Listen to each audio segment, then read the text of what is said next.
Imaginez un monde sans Facebook, TikTok, Snapchat ou encore WhatsApp. Comment les gens faisaient avant?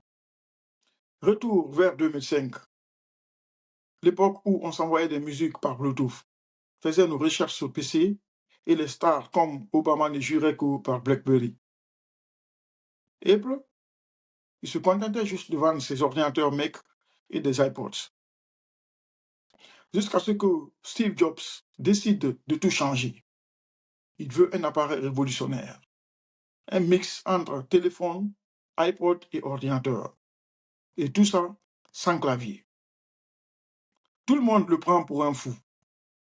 Les ingénieurs Apple lui disent, la batterie ne tiendra pas. L'écran sera trop lent, donc le projet est impossible à réaliser. Mais Jobs ne lâche rien.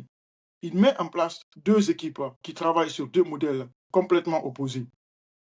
La première équipe travaille sur un modèle appelé le P1, un iPod avec une molette cliquable, qui s'est avéré être trop compliqué pour être rentable. La deuxième équipe, quant à elle, travaille sur le deuxième modèle appelé le P2. Le P2 était un écran tactile géant, mais lui aussi, il plantait tout le temps. C'est le chaos alors chez Apple.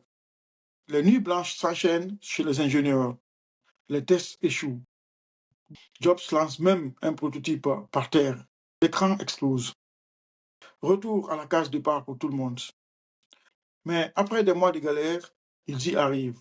Un rectangle noir, fluide, élégant. iPhone vient d'être né. Le jour J, nous sommes le 9 janvier 2007 à San Francisco. Steve Jobs monte sur scène et annonce. Aujourd'hui, Apple réinvente le téléphone. Il fait une démo. Il swipe sur l'écran, passe un appel, écoute de la musique et regarde même une vidéo. Tout ça sans un seul bouton. Le public est en feu. Ce jour-là, on entre dans une nouvelle ère. Le 29 juin 2007, l'iPhone sort officiellement sur le marché. 700 000 unités vendues en 3 jours. 6 millions en un an. Et c'est le début de la fin pour Nokia et BlackBerry. 2011, Nokia s'effondre. 2013, BlackBerry tombe sous les 3% de part de marché. Aujourd'hui, on swipe tous les jours sur nos écrans. Mais sans cette idée folle et ces prototypes imparfaits, nos smartphones n'existeraient peut-être pas. Alors, en 2007, auriez-vous parié sur l'iPhone? Dites-moi dans les commentaires.